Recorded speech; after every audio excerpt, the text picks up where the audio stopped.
Es el mecanismo empleado para el ingreso del aire atmosférico o de la fuente de aire X, porque por ejemplo también podemos hablar de ventilación mecánica.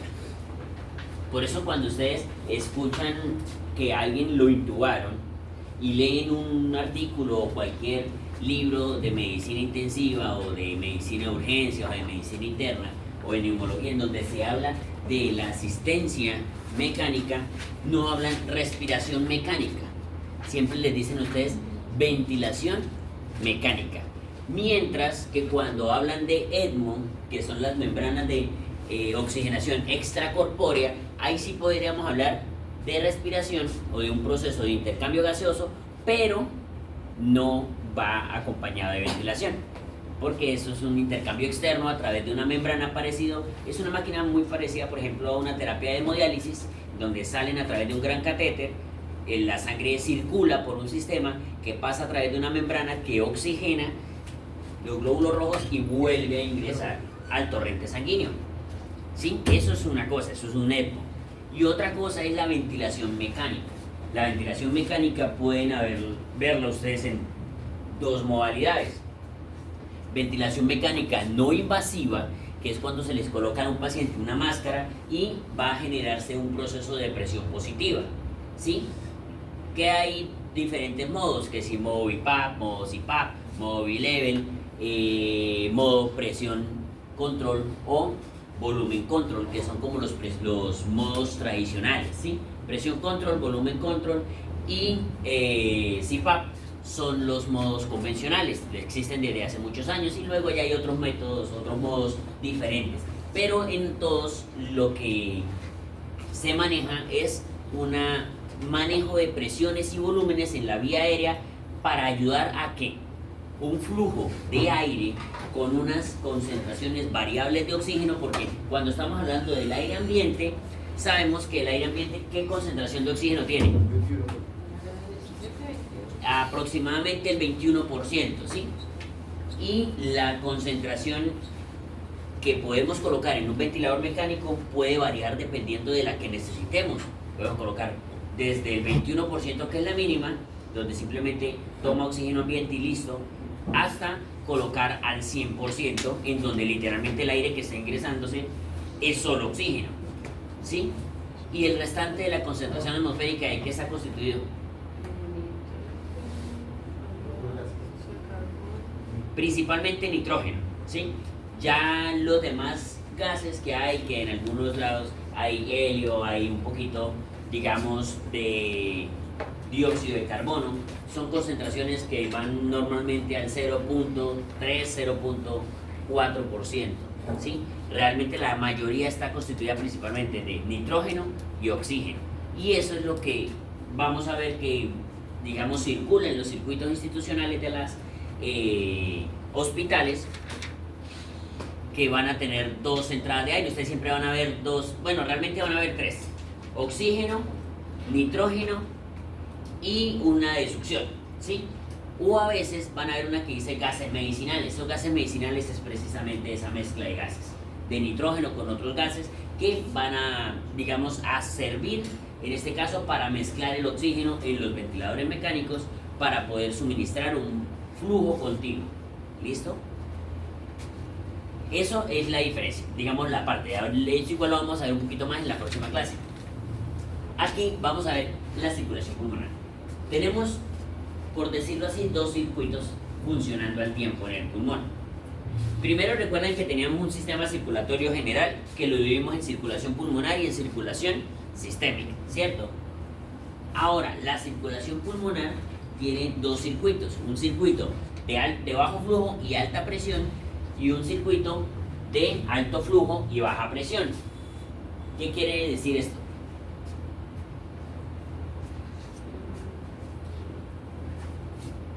Que el volumen que se encuentra en el sistema pulmonar va uno por vasos más pequeños, con un menor volumen, pero con una presión elevada, que es la presión nutricia. Va a ser la circulación nutricia, es decir, la circulación que va a ir hacia los bronquios, bronquiolos y hacia el parénquima pulmonar, pero que no hace parte de la sangre que se va a oxigenar, sino la que le está aportando oxígeno y nutrientes a cada una de las estructuras pulmonares. Entonces por eso tenemos que la circulación que irriga tráquea, árbol bronquial, bronquiolos terminales y parénquima pulmonar está en este caso por un sistema de bajo flujo, es decir, hay poca sangre pero que circula a alta presión, porque la presión a la que circula es la misma presión sistólica que tiene la aorta. Si lo recuerdan, una presión de 120 y ahí va reduciendo la presión a medida que va disminuyendo el calibre del vaso hasta llegar a una presión de llenado circulatorio. ¿Sí la recuerdan? La que vimos nosotros, eso fue ayer, antier. La presión de llenado circulatorio. Entonces esa es la presión que tenemos nosotros en este sistema de bajo flujo y alta presión. Ahora el contrario, tenemos un sistema de alto flujo y baja presión. Esta sí es la que sale directamente del ventrículo derecho y que se va a oxigenar. Mucho volumen, porque prácticamente todo el gasto cardíaco pasa por ahí, pero con bajas presiones. Recuerden que las presiones del ventrículo derecho y del sistema pulmonar, en este caso la arteria pulmonar, solamente va a manejar presiones que van entre 25 y 8 milímetros de mercurio aproximadamente. Son presiones mucho más bajas, pero que manejan un mayor volumen. ¿Listo? Ahora, aquí tenemos nosotros que ver, digamos, gráfica de lo que les estaba mencionando ahorita. Entonces tenemos la anatomía en donde tenemos los vasos pulmonares, los vasos bronquiales y los linfáticos van a ser los que nos van a dar la irrigación. Los pulmonares van a ser los que nos van a llevar la sangre que se va a oxigenar. Y ese circuito lo vemos aquí. Bajas presiones, un flujo bastante grande porque prácticamente ambos sistemas manejan el mismo flujo, tanto el sistema ventricular izquierdo como el sistema ventricular derecho. Y la diferencia radica en las presiones. Miren que la presión del vaso principal que sale del ventrículo izquierdo, como lo vimos la vez pasada, oscila entre ese 75, 80 a 120 milímetros de mercurio. Mientras que lo que sale del ventrículo derecho oscila entre 8 a 25 según esta gráfica. Puede ir variable, un poquito más, un poquito menos, pero en ese rango más o menos. ¿Listo? Y tenemos una presión media que vamos a verla acá. Esa presión media, así como hay una presión arterial media sistémica, tenemos una presión arterial media pulmonar. ¿Cómo calculan ustedes la presión arterial media sistémica?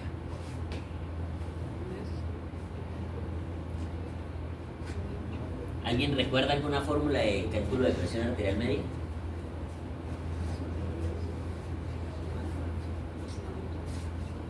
Hay una mnemotecnia muy sencilla, que es 1 más 2 sobre 3. ¿Qué quiere decir eso? Una sistólica más 2 diastólicas dividida entre 3. La presión arterial media va a ser la presión media que hay en el flujo sanguíneo cuando se detiene la sístole y se empieza a redistribuir ese flujo sanguíneo, ¿sí? Recuerda que decíamos que la sístole impulsa la sangre, pero luego en diástole la sangre no se puede quedar quieta. Entonces los vasos sanguíneos lo que hacen es que se empiezan a contraer y mantienen una presión de perfusión. Entonces, la presión arterial media es la que va a ser encargada en este caso de mantener una presión en los vasos grandes para que se vaya distribuyendo lentamente en los vasos pequeños en ese periodo diastólico, mientras que llega una nueva sístole y esa nueva sístole vuelve a aumentar la presión. Entonces esa presión arterial media, ahí fue donde nosotros mencionamos de cómo calculaban ustedes una presión intracerebral y por qué era importante mantener una presión arterial media relativamente elevada, ¿sí? Porque la presión arterial media es la encargada de mantener esa perfusión. Y en este caso la presión arterial media del flujo pulmonar oscila aproximadamente en 15. La sistémica oscila alrededor de los 60 milímetros de mercurio. Es la mínima, 60 a 80 milímetros de mercurio. La presión arterial media siempre va a ir, tanto la sistémica como la pulmonar, va a ir un poquito más cerca de la diastólica que de la sistólica. ¿Listo? De hecho, miren acá. Está un poquitico más cerca. No es mucho, pero sí es un poquitico más cerca. Es más evidente en la sistémica. En la sistémica sí vamos a ver que la presión arterial media va a estar siempre más cerca. Si la diastólica, por ejemplo, de la presión arterial está a 80, 120, ¿cuánto sería esa presión? media, si tenemos una presión arterial de 80 a 120. Sería una sistólica, 120, más 2 diastólicas serían 160, más 120, ¿cuánto sería?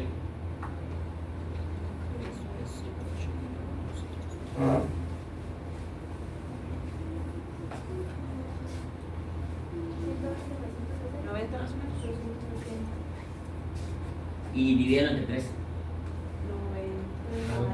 93. Miren que la presión media va a estar más cerca del 80 que ese 120. ¿Listo? Y eso es algo esperable porque ya vimos que esa es la presión arterial que se mantiene redistribuyendo el flujo sanguíneo en lo que vuelve a aumentar la presión. ¿Listo? Entonces eso es un mecanismo de redistribución del flujo que sale tan pronto hay la eyección, los vasos grandes se dilatan y luego ellos solitos se van contrayendo para mantener el flujo sanguíneo constante y continuo. ¿Listo? Porque recuerden que el sistema nervioso no puede durar ni un lapso de tiempo sin flujo, él debe tener un flujo continuo. Entonces, si por lo menos solamente tuviésemos flujo en la sístole y en la diástole no, estaríamos perdiendo conciencia, algo parecido a lo que le pasa a los... ¿Está más cerca de la presión arterial, está más cerca de la sistólica? De la diastólica, está más cerca de la diastólica que la sistólica. ¿Listo? Si no, perderíamos conciencia porque cuando hay sístole tenemos perfusión y en la diástole no tenemos, entonces ¡pum!, perderíamos conciencia. Estaríamos en cada sístole conscientes y en cada diástole inconscientes, a no ser que estuviéramos en una posición plana. ¿Sí? Y ahorita vamos a ver algo porque el sistema pulmonar también tiene una repercusión, esa pequeña variación de presiones. ¿Listo?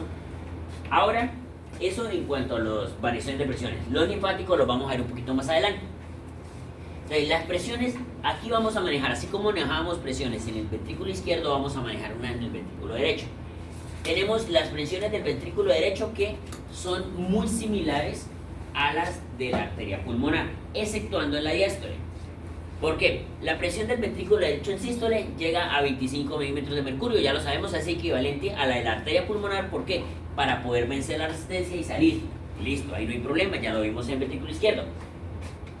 En la diástole, cuando llegamos a aproximadamente 7-8 milímetros de mercurio, la presión hace que la válvula pulmonar se cierre. Por ende, ahí ya no va a bajar más la presión de la arteria pulmonar y ahí va a quedar una presión media porque la arteria se va a contraer y va a redistribuir el resto del flujo. Pero en el ventrículo sí cae porque se cierra la válvula pulmonar y en el ventrículo empieza un periodo de relajación. Primero, relajación isovolumétrica y que posteriormente va a ser una relajación propiamente dicha en donde sí va a aumentar el volumen significativamente porque se va a llenar. Entonces, cuando se empieza a dilatar y se abre la válvula auriculoventricular, recuerden que hay una caída súbita de la presión que baja inclusive a valores negativos en ocasiones. Y viene la caída libre porque esa es la presión que maneja la aurícula. Ahí vamos a pegarnos más a la presión que está dentro de la aurícula. Y la presión dentro de la aurícula va a ser de aproximadamente 1 a 2 milímetros de mercurio. ¿Sí lo recuerdan? Cuando vimos las presiones auriculares. Entonces, esa es la diferencia, que en el ventrículo derecho la presión puede caer, pero en el sistema pulmonar no va a caer por debajo de esos 7-6, a no ser que haya una insuficiencia de la válvula pulmonar. Ya ahí es otro cuento completamente diferente, al igual que cuando hay una insuficiencia de la válvula mitral, de la válvula aórtica. ¿Cuál es la característica que ustedes van a encontrar en un paciente cuando tiene una insuficiencia aórtica? ¿Característica clínica o qué? Sí, usted se puede dar cuenta o lo va a ver cuando usted le tome los signos vitales al paciente. Es ese paciente al que usted le toma la tensión arterial y usted está tomando y voy a buscar la diastólica. Usted cuando toma la presión arterial, ¿alguno de ustedes ha tomado presión arterial? Con un esfingomanómetro. O sea, ustedes vieron procedimientos básicos, ¿cierto? En procedimientos básicos, no, ustedes vieron primer respondiente. Ninguno está viendo procedimientos básicos. Listo. ¿Ya vieron toma de tensión? Sí. ¿Cómo es la técnica de toma de tensión? Pues debe estar el paciente sentado, en reposo, no debe haber bebido cafeína, tomado medicamentos o hecho actividad física. El brazo tiene que estar apoyado sobre algo y ya ahí pues se le pone el tensiómetro y se Ujú. toma la presión. Ahí tomas el manguito que tiene que dar a una circunferencia óptima para el brazo del paciente. Tiene que mirar el campo de circunferencia. Los manguitos tienen un indicador. La flechita tiene que quedar siempre sobre la arteria que vamos nosotros a auscultar. Y de esa forma, esa flechita indica la mitad del esfingomanómetro. ¿Listo? Entonces, ahí es donde empiezan ustedes a auscultar. En el paciente con insuficiencia aórtica pasa algo muy curioso. Ustedes, los ruidos de Korokov, que son los que vamos a auscultar, van a tener el primer ruido, la presión sistólica, y el último ruido, la diastólica. En el paciente con insuficiencia aórtica, usted va bajando y va bajando y va bajando y sigue bajando y nunca deja de escuchar los ruidos. Usted lo sigue escuchando porque la presión diastólica es muy baja. Porque precisamente la diástole es cuando se cierra la válvula, y si la válvula no se cierra bien, ¿qué va a pasar con esa diastólica? Sigue bajando. Y esos son pacientes que usted escucha con tensión arterial de 120-25, 120-30. Tienen esas presiones tan amplias porque la presión diastólica de ellos se cae muchísimo. Y eso hace que también haya un problema grave en ellos, y es que la presión arterial media también se cae. Y por eso los pacientes con insuficiencia valvular moderada o severa son candidatos a reemplazo valvular, y es una urgencia los pacientes que tengan esta insuficiencia aórtica moderada o severa. ¿Listos? Entonces, por eso es que a diferencia, por ejemplo, una insuficiencia moderada o severa en otra válvula, digamos, hay que mirar que la calidad del paciente, la calidad de vida, que el pronóstico, que cuántos años tiene, muchas cosas, ¿sí? Pero cuando se trata de la válvula aórtica, ya ahí las cosas cambian. Ahí, digamos, los factores más relevantes pasan a ser simplemente si el paciente está en condiciones de aguantar el procedimiento quirúrgico. Porque de lo contrario, prácticamente los criterios con esta válvula son un poco más estrictos, y dada la importancia que tiene la válvula y dada la importancia que repercute hemodinámicamente el hecho de que haya una insuficiencia aórtica, ¿sí? Por eso es que en ellos casi siempre terminan en reemplazo valvular las valvulopatías tipo insuficiencia moderada o severa de la válvula aórtica. ¿Listo? Porque ¿de qué depende que sea TAVI, que sea ¿De qué depende que se qué? que sea TAVI, a que sea quirúrgico? Lo que pasa es que el paciente, cuando es quirúrgico, más que todo depende de la repercusión clínica. La mayoría de los pacientes quirúrgicos son pacientes que tienden a tener episodios de síncope, episodios donde ya hay una repercusión hemodinámica, ¿sí? Además, aunque no haya repercusión hemodinámica, si el paciente tiene una valvulopatía que está generando un proceso de remodelación cardíaca o una insuficiencia cardíaca, también tendría una indicación quirúrgica, ¿sí? Entonces, normalmente la mayoría de las valvulopatías, casi todas, muy poquitas, sería de pronto una condición en la que el paciente tenga un pronóstico muy pobre a corto plazo, es un paciente que tiene una cardiopatía dilatada ya con un proceso de remodelación severamente marcado, que de pronto en esos casos ya el cirujano cardiólogo dice no hacemos el reemplazo valvular porque no tendría un pronóstico significativo, ¿sí? Sin embargo, en los demás casos casi siempre terminan en reemplazo por lo mismo, por el impacto hemodinámico que tiene la valvulopatía.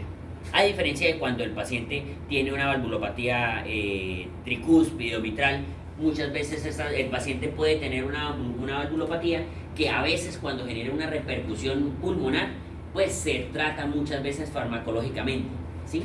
Pero no necesariamente termina como en el caso de de la aórtica, en donde hay como unos criterios un poquito más amplios para hacer quirúrgica, a diferencia de las otras, en donde las otras el criterio quirúrgico es muy cerradito, menos criterios. Entonces el paciente, normalmente usted va a encontrar muchos pacientes con insuficiencia tricuspidia o mitral moderada y no son quirúrgicos. Mientras que aórticos, muy pocas veces va a conseguir usted un paciente con insuficiencia aórtica moderada o severa y que ande por la calle, ¿sí? La mayoría de estos pacientes ya están reemplazados. De hecho, las aórtica y la mitral y tricúspide, la mayoría de las que se reemplazan, más que insuficiencia, muchas veces son estenosis.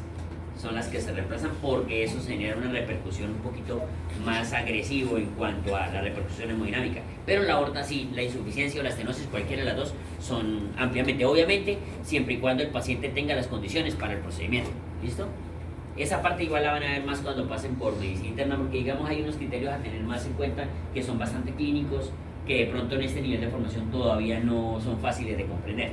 ¿Listo? Pero en general, pueden tener en cuenta que la mayoría de las valvulopatías aórticas que sean de intensidad moderada o severa, muchas veces sí terminan en procedimiento quirúrgico, a diferencia de las valvulopatías en las demás válvulas. ¿Listo? Aquí tenemos entonces la arteria pulmonar. Bueno, ya dijimos que estas son las presiones. Aquí empezamos a ver dos presiones importantes para una tercera. Las siguientes tres presiones serían la presión capilar pulmonar. Recuerden que había una presión de llenado capilar sistémico y circulatorio. Bueno, acá tenemos una capilar pulmonar.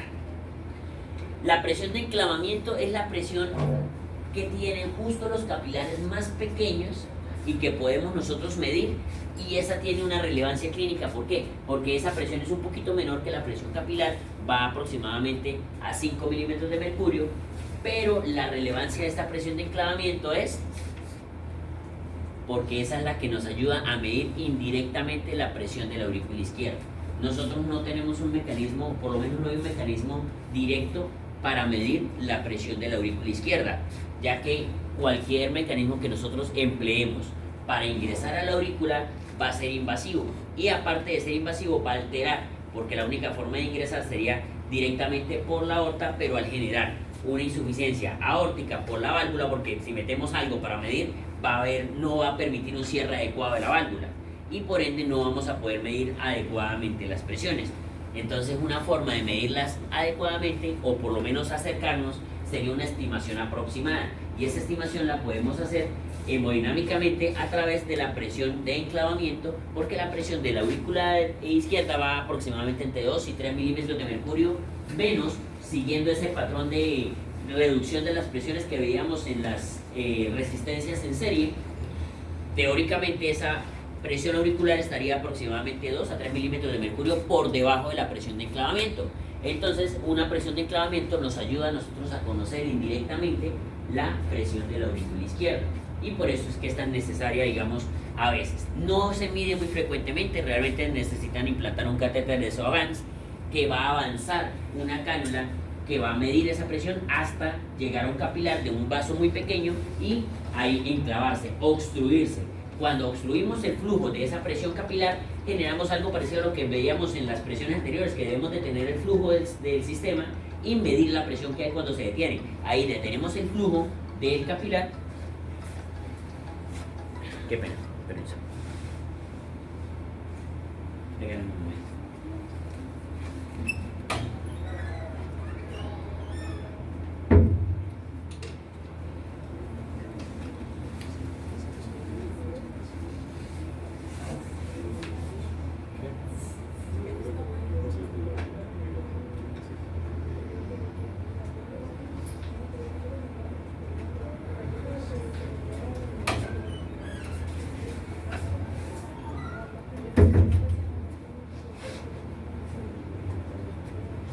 Listo. Bueno, entonces seguimos. Aquí. Entonces, esa es la importancia de esa presión de enclavamiento. ¿Listo?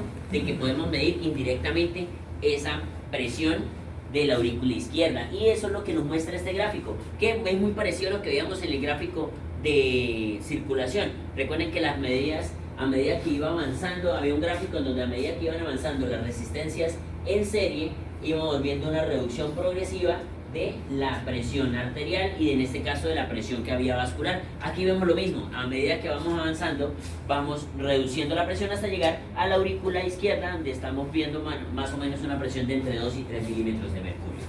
¿Listos? ¿Hay alguna duda con respecto a este gráfico? Es muy parecido a lo que vimos cuando vimos circulación arterial. Ahora, bueno, esta parte no es tan fácil, pero sí es sencilla. Digamos, no pareciera, pero sí. Los compañeros que van a exponer el control hormonal de la circulación nos van a decir que cuando hay una disminución del oxígeno y cuando hay un aumento en concentraciones de dióxido de carbono y algunos metabolitos, se va a dar un proceso de vasodilatación, porque quiere decir que el tejido está metabólicamente más activo y por ende va a llegar un mayor flujo sanguíneo, ¿sí? Aquí pasa lo contrario. Aquí, cuando hay una disminución de la concentración alveolar, la presión alveolar de oxígeno, lo que va a generar es un proceso de vasoconstricción. Aquí no se va a generar vasodilatación como pasa en los tejidos periféricos. ¿Y por qué? Esto tiene un sentido. Los alveolos que tengan una menor concentración de oxígeno no tienen, digamos, no sería favorable aumentar la circulación. ¿Por qué? Porque si tiene baja concentración de oxígeno no se va a oxigenar la sangre adecuadamente. Entonces un mecanismo fisiológico es generar vasoconstricción. Los alveolos que están menos ventilados no sirve llevarles más flujo sanguíneo, al contrario, le baja el flujo sanguíneo y el flujo sanguíneo se reorienta hacia los alveolos que tengan mayor concentración de oxígeno y por ende tengan una mayor ventilación. Y es por eso que aquí esta parte, este componente es un poquito inverso al que nos van a explicar los compañeros que van a explicar circulación y control humoral de la circulación. ¿Listo? Y eso es lo que vamos a ver nosotros acá. Tenemos, aparte del control local, tenemos 3 zonas que en algunos libros la van a leer ustedes como zonas de Wells y en otros simplemente zonas de presión hidrostática. Cuando tenemos un cuerpo en bipedestación, es decir, estamos de pie, la presión atmosférica ejerce un efecto sobre, en este caso la presión atmosférica y gravitacional ejerce un efecto sobre el fluido corporal, de tal manera que la gravedad puede afectar la presión que tiene nuestro cuerpo a través del mismo organismo en diferentes zonas.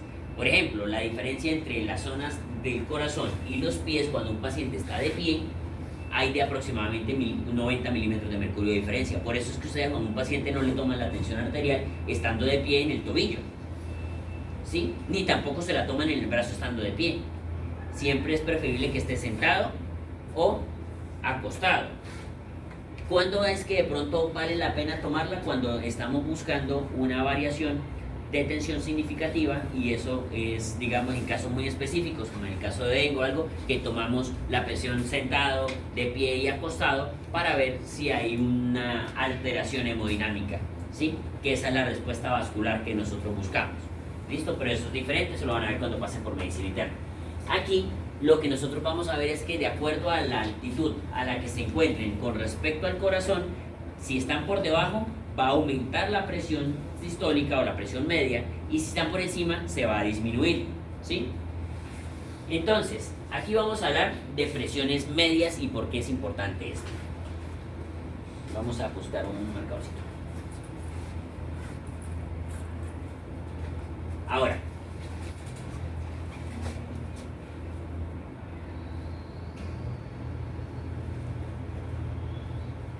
este sería el ilio. Hagan un alto de fe y es un pulmón. Aquí estaría el corazón. Dijimos que el corazón es como una pirámide invertida.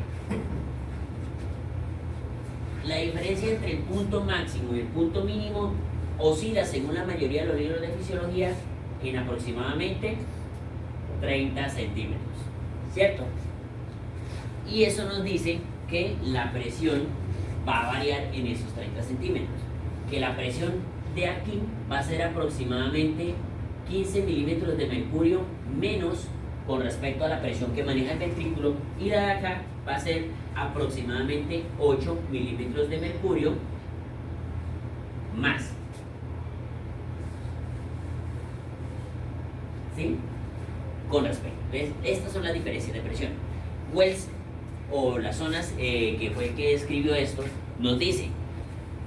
Porque por eso es que en la radiografía la vasculatura superior se ve más oscura, es decir, más radiolúcida con respecto a la inferior.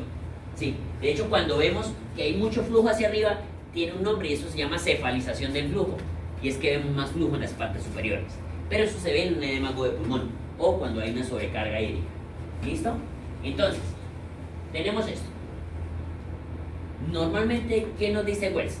Que hay zonas en donde la presión sistólica y la presión media, en este caso la presión media, no va a lograr vencer la resistencia. Es decir, tenemos un alveolo y un capilar. Si la presión alveolar es mayor que la presión media del capilar, lo va a obliterar, ¿sí? Entonces, si por ejemplo hay unas zonas muy altas o hay unas zonas donde hay mucha ventilación acá va a obliterar el capilar y por ende solamente este capilar ventilaría cuando la presión dentro del capilar sea mayor que la presión del alveolo. ¿Sí? Hasta ahí vamos bien. Entonces Wells nos describe tres zonas. Una zona en donde no habría flujo ni en sístole ni en diástole. ¿Por qué? Porque es tanta la presión que puede haber dentro del alveolo o está tan lejos la presión, el núcleo, en este caso el centro de eyección del corazón estaría tan lejos de la altura por el efecto hidrostático que la presión sistólica de 25 se restaría aproximadamente 15 a 20 milímetros de mercurio o más, porque recuerden que la punta del pulmón resta 15. Eso quiere decir que 15 más a 25 le restamos, eso nos quedarían 10. Eso quiere decir que tendría que haber una zona más alta o una zona con mayor presión. Y por eso esta zona no estaría profundida ni en sístole ni en diástole. Esto solo se va a ver, y es una zona tipo 1 que solo se va a ver en estados patológicos. Esto no lo vamos a ver en un pulmón sano. En un pulmón sano, ¿qué vamos a ver? Zonas tipo 2 y zonas tipo 3. ¿Qué quiere decir esto? Zona tipo 2. Dijimos que el corazón, el vértice del pulmón, la parte alta, está a entre 30 milímetros y 30 centímetros de diferencia. Eso quiere decir que del centro que está el corazón hacia arriba hay una diferencia de 15 milímetros de mercurio menos con respecto al corazón. Ahora vamos a ver la presión. La presión del capilar tiene dos variaciones. Y es que el capilar, aquí la vemos, tenemos dos variaciones. El capilar en sístole tiene 25 milímetros de mercurio. Por ende, este flujo en sístole lograría circular. Porque si le quitamos los 15 a los 25 nos quedan 10 milímetros de mercurio. Suficientes, porque recuerden que para el flujo no necesitamos más de una pequeña diferencia de 1 o 2 milímetros de mercurio para que haya flujo de un extremo al otro. Van a haber 10 milímetros de mercurio, va a ser suficiente para que circule en sístole. Pero ¿qué pasa en diástole? La diástole, ¿cuál es la presión del capilar o del vascular, presión vascular, en este caso pulmonar, durante el capilar? Durante la diástole se baja a 15, porque esa es la presión media. Y si a eso le restamos 15, que es la presión más alta que hay, la presión en el punto más alto, queda 0. O inclusive hasta menos, porque esta es la presión media en la arteria pulmonar. Recuerden que a medida que vamos avanzando los vasos sanguíneos, la presión va disminuyendo. Entonces a la presión distal le restamos estos 15. Eso quiere decir que durante la diástole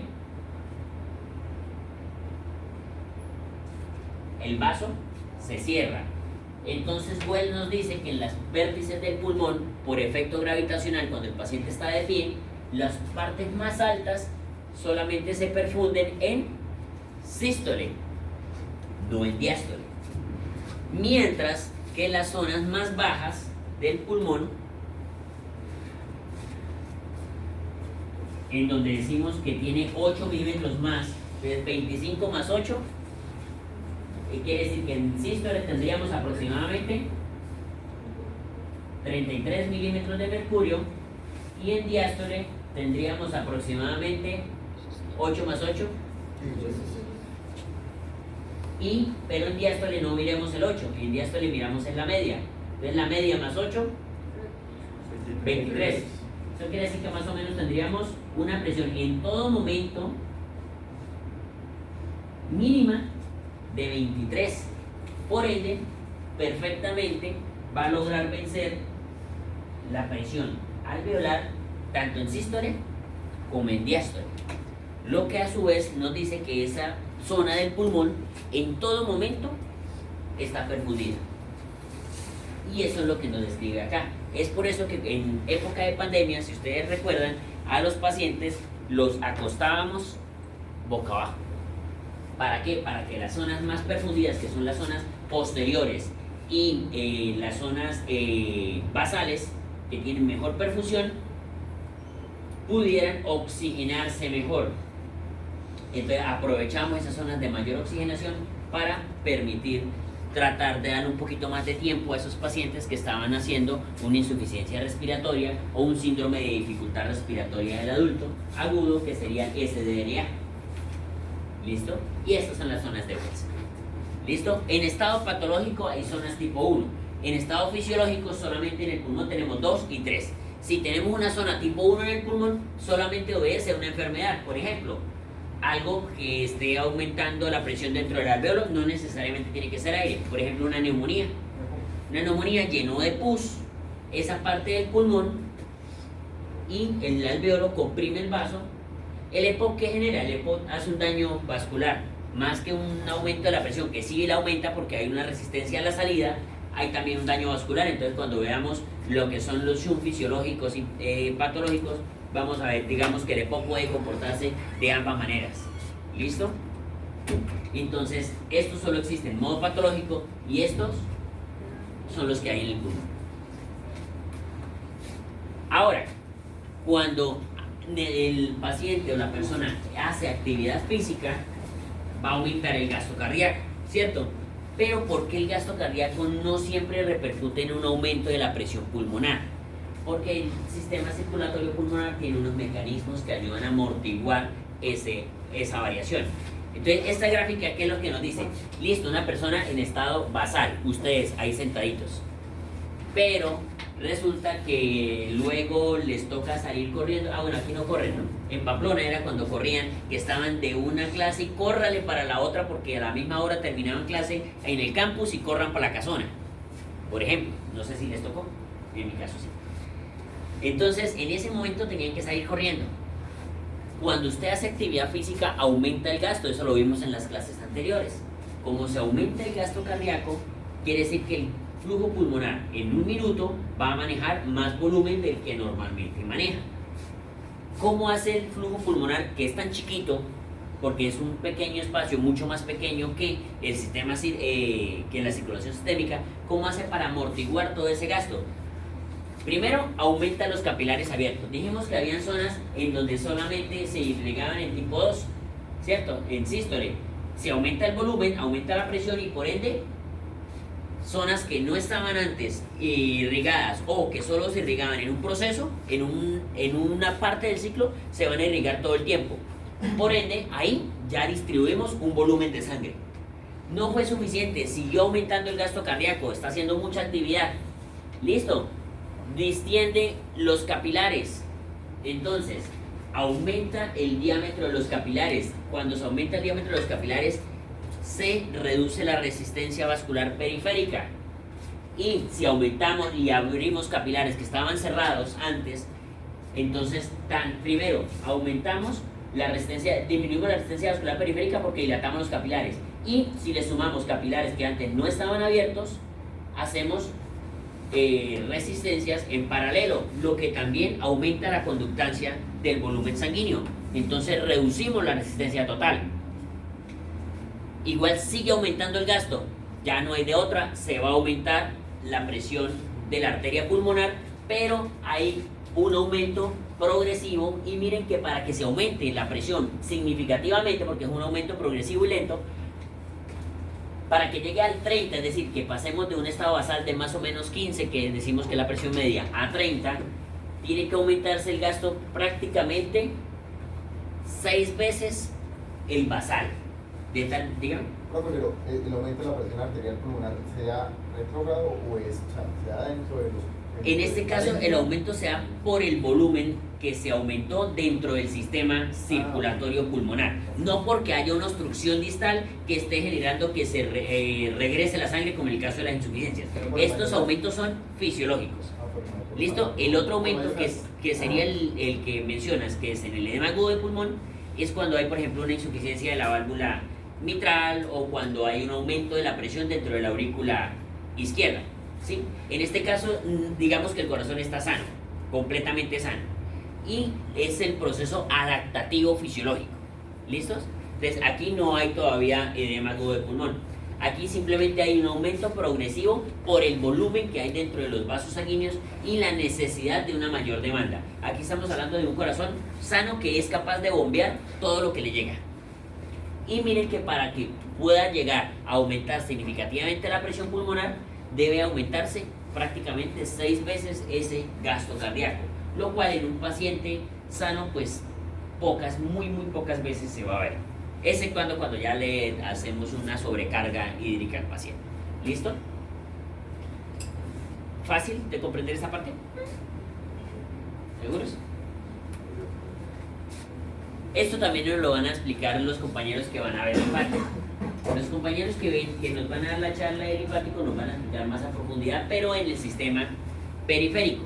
Aquí nosotros tenemos unas presiones de salida y unas presiones de entrada. Es decir, el vaso sanguíneo normalmente maneja unas presiones que son las que permiten que el flujo se mantenga dentro del vaso. Pero recuerden que es un líquido y la presión que ejerce el líquido sobre la pared es para tender a salirse.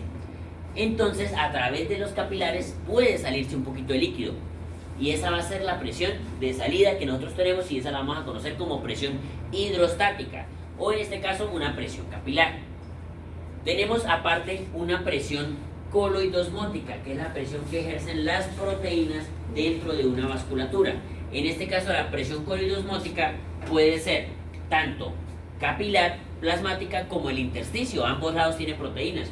Entonces, recuerden que por ósmosis los sitios que tienen menos agua libre van a tender a atraer más agua del sitio que tiene más agua libre, ¿sí? Entonces, esa es la presión coloidosmótica. Pero resulta que el sitio que tiene más agua libre también tiene proteínas, y esas proteínas también van a atraer agua desde el intersticio. Entonces va a ser un juego de tira y jale.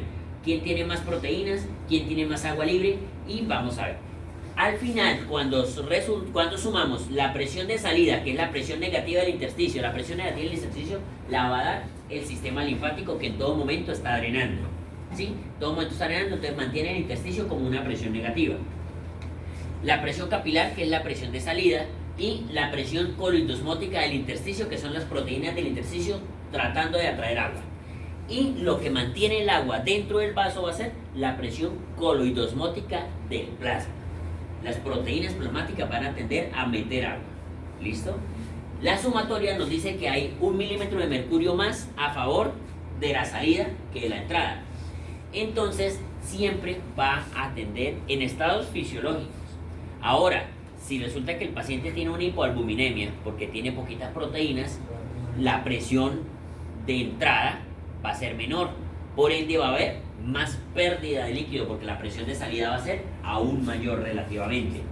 Entonces va a querer extravasarse más líquido. Y ahí es donde entra la bomba que tiene la bomba linfática, en función de la bomba linfática, que es el sistema linfático que va a tender a arrastrar. Y eso es lo que hace esto, que siempre va a haber una presión de -4 a -5 milímetros de mercurio en el intersticio, porque la bomba linfática va a estar en todo momento atrayendo y arrastrando líquido hacia el sistema vascular nuevamente.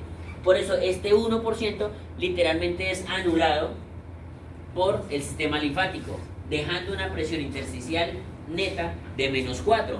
Y ahí es donde tenemos nosotros también una tensión superficial, que esta tensión superficial mantiene una presión de que evita que el alvéolo se extienda más, pero también que se colapse, y hay un líquido, y ese líquido constantemente está tendiendo a salirse.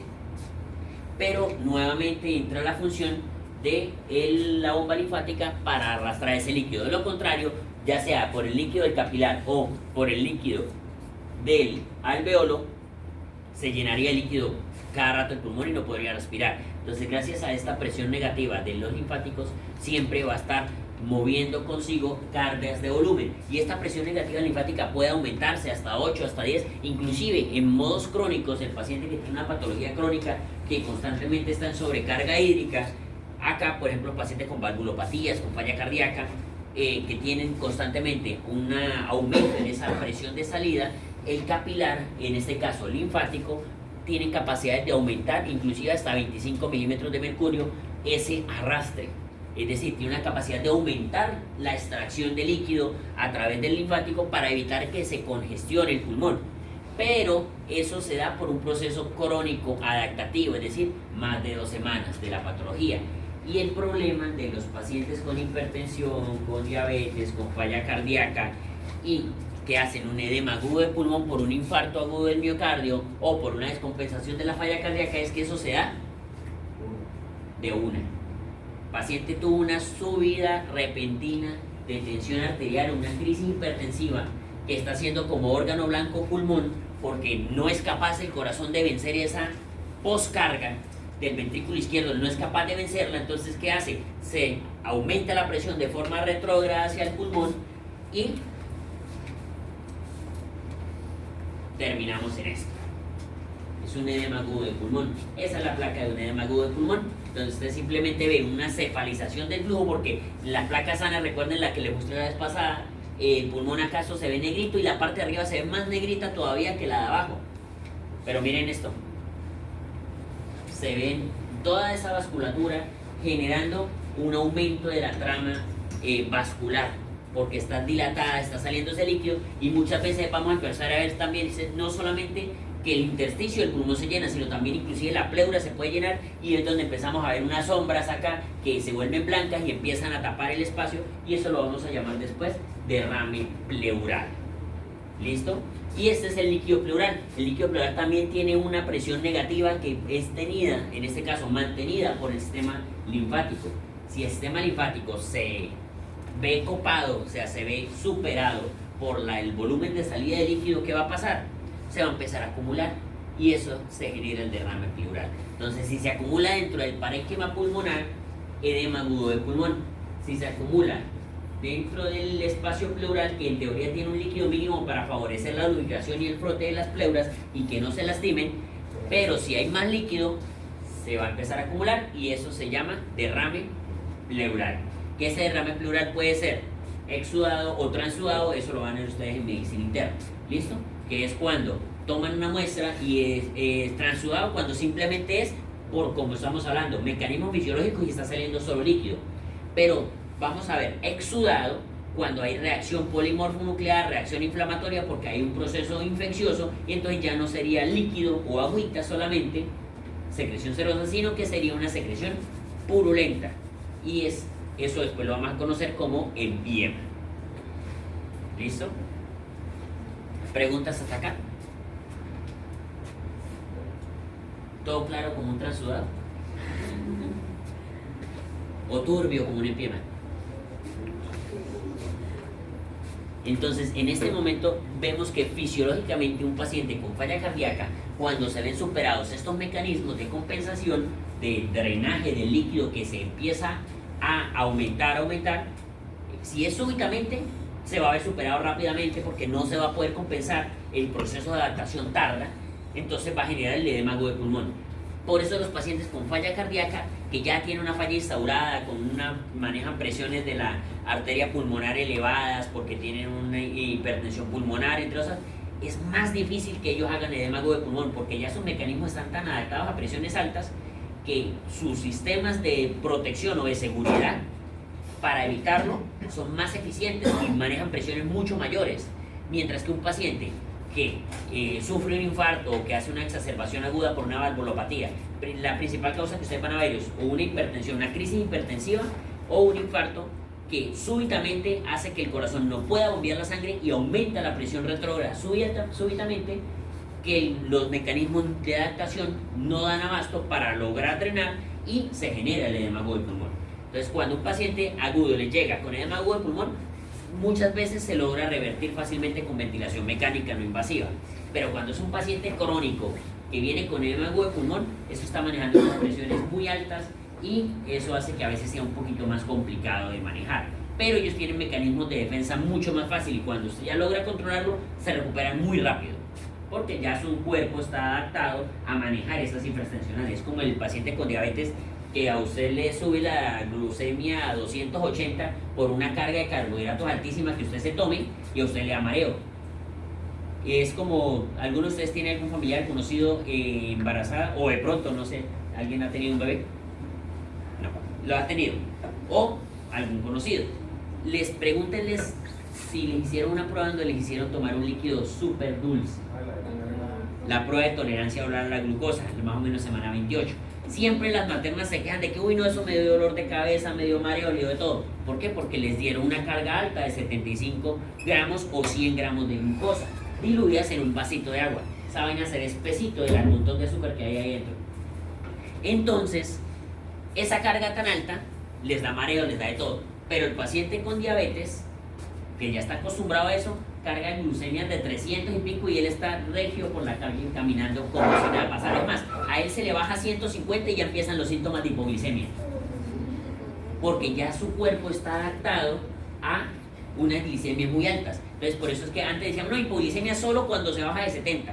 Sí, pero hipoglicemia también lo podemos ver en un paciente cuando empieza a presentar síntomas neuroglucopénicos, aunque no tenga los menos de 70, aunque tenga más de 70, pero si ya el paciente dice, no, es que tengo temblor, es que estoy viendo borroso, y empiezan los síntomas neurológicos, se dice, este paciente es diabético, viene constantemente con 200 y pico, y ahorita está en 100, que sería algo normal para la gran mayoría de las personas, pero para un paciente diabético 80, 90, que todavía sería normal, para ello ya es hipoglicemia, sobre todo si este paciente nunca ha venido con manejo y no es juicioso y siempre maneja glicemias de 300 y pico, el paciente puede experimentar síntomas con glicemias que aún no están en rango que nosotros diríamos de hipoglicemia para un paciente sano.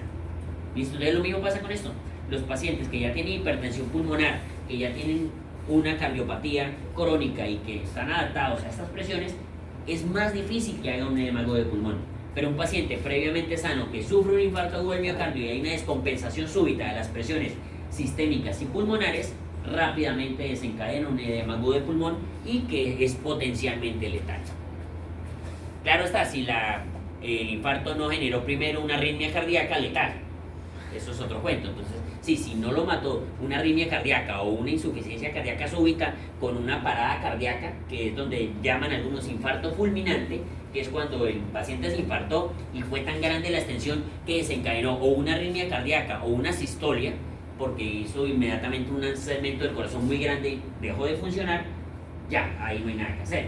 Pero si el paciente sobrevivió a esa fase del infarto y no hizo una arritmia ni es tan grande el segmento, pero sí es significativo que logró generar una repercusión hemodinámica, el paciente puede desarrollar un edema agudo de pulmón.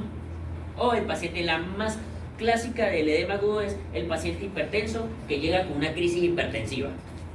Esa es, digamos, la presentación que ustedes van a ver más comúnmente. Pero se ven en ambos, en crisis hipertensiva o en edema agudo de pulmón, por el infarto agudo del miocardio. ¿Listos? Y esta es la placa, esta no se le puede olvidar. Preguntas, dudas, sugerencias, reclamaciones. ¿Ninguna?